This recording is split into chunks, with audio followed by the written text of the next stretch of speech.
Brothers Forever.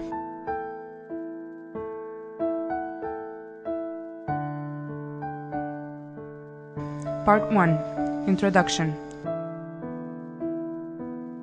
1943, Shtip, Macedonia.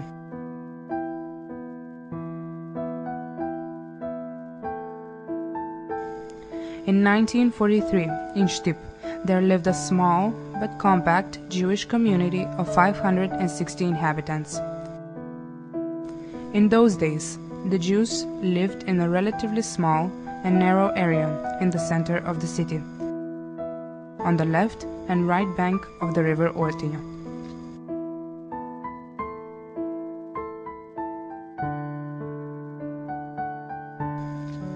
Part 2. Family Levy. Family Levy lived on the street Slivnica number 1. The father Yuda, Judeico Levy, the mother Mary, Maria, and the children Pepo, Haim, Besale, Dora, David, Rufel, Yaakov, the twins Esther and Mary. The father Yuda was a merchant, and his wife Maria was a housewife dedicated to her home and children. The family lived a very modest life according to the customs, culture, and the values of Jewish community in Shtip.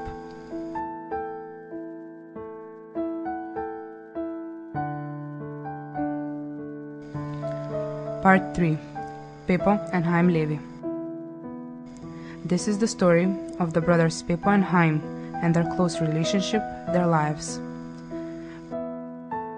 Pepo was the oldest in the Levy family, and he was in his final year at the medical faculty.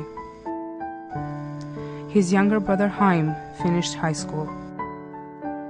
They were very close. They did everything together, sharing the obligations around the store, helping in the house, as well as going out and having parties. Pepo, although still in the university, started working as a pharmacist at the pharmacy Banvan Levy in Shtip. Haim helped in their father's shop. Like all young people, besides their obligations, they went out with their Jewish and Macedonian friends. At those days, they were members of the junior football club Hanoach, which often had matches with the club Bregalnica. They were also members of the Jewish organization Hashomer Hatzer and Tehelet Lovan, through which they took part in different activities connected with the Jewish community.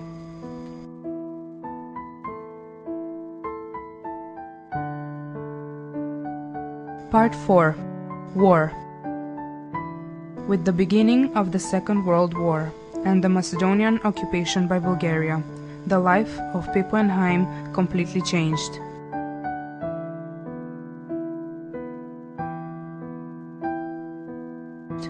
They shared the hard destiny together with the Macedonian people, but their destiny was getting harder and harder every day because of the restrictive and discriminating laws against the Jews. That's why, in December 1941, they took part in National Liberation Movement through the Shtip branch with its leader Tosho Arsov. At the same time, their father Judeico died from a heart attack, and this way all the obligations with the family store became Pepo and Haim's duty. In one action of the Bulgarian police against the political activists in November 1942, Haim was arrested and tortured. In February 1943, together with a few party activists, he was taken to court, but because of lack of evidence, he was liberated. Few days later, he was caught again by the Bulgarian police and sent to the political concentration camp Yenikoi in Greece. Pepo was left alone to take care of the family.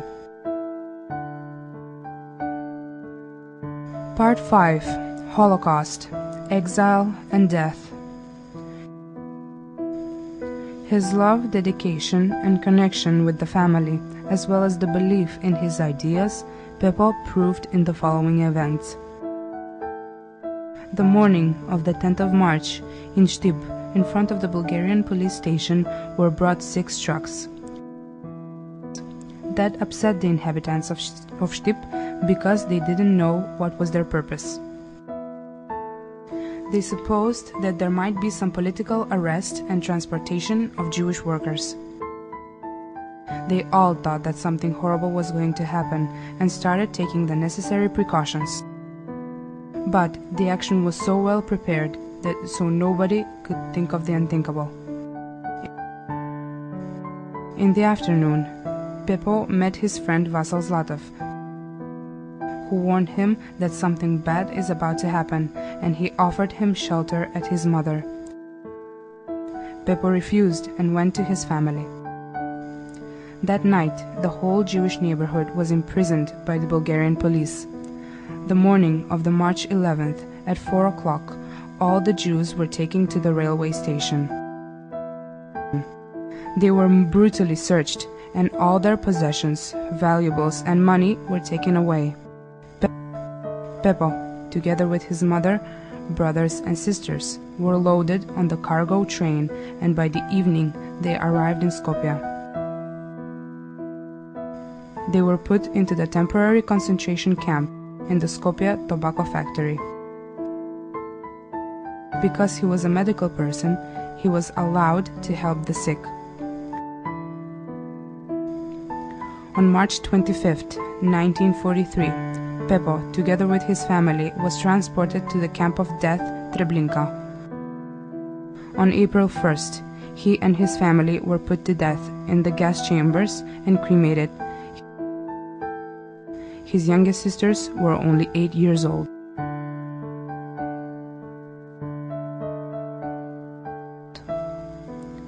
Part 6. Heritage. Heritage of the Levi family. After Pepo and his family's transport to the Skopje tobacco factory, Vasil Zlatov left for Skopje to see his friend. He had 2 assignments. One, to try to set him free from the factory, which was impossible. And 2, to ask him about the valuables they left at the houses because the Bulgarian police was preparing to rob their houses and to destroy the whole Jewish property.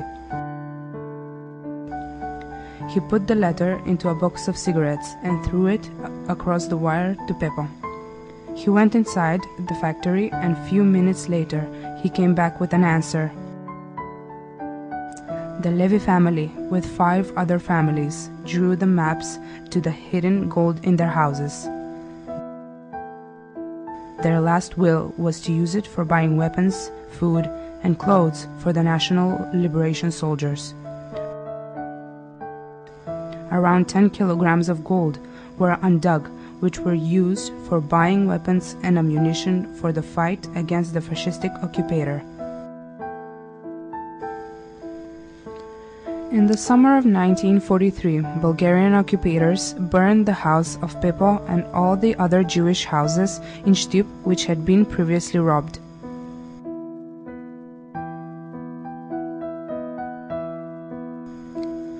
Part 7. Life goes on.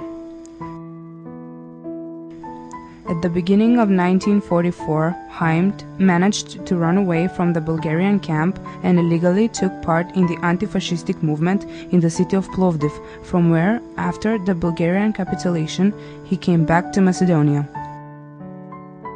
He actively participated in the final operations for the liberation of Kočani, Štip, Veles, Skopje and Tetovo. He is a Partizan's Memory 1941 carrier, as well as other military medals. After the liberation, he was actively serving the Yugoslav National Army, lived in Niš, where he married Milica. After that, he lived in Mostar, Skopje and Sarajevo. He was retired as a colonel of the Yugoslav National Army. He had 4 sons and 7 grandchildren. The families of Pepo and Nino still live in Skopje with their families. In 1987, Chaim Levi, with his own funds, initiated the foundation of rewarding poems entitled 11th of March 1943 Shtip. Chaim Levi died on September 1st, 1996 in Sarajevo. His granddaughter Rebecca says, "My grandfather never wanted to speak about what he went through. He never wanted to go back in the past. He lived turned toward to the future, hoping for a better tomorrow for all of us." His successors are proof of the fact that a nation cannot be destroyed. His sons and grandchildren, who still live in Macedonia, are representatives of a small but strong Jewish community. In memory and remembrance of the Levi family and all Jewish families from Shtip, which were brutally murdered in a trial to wipe them out from the history. They survived in our memories and are an unbreakable link of the Macedonian history. The students from the primary school Naum Numovski Borcha, Skopje.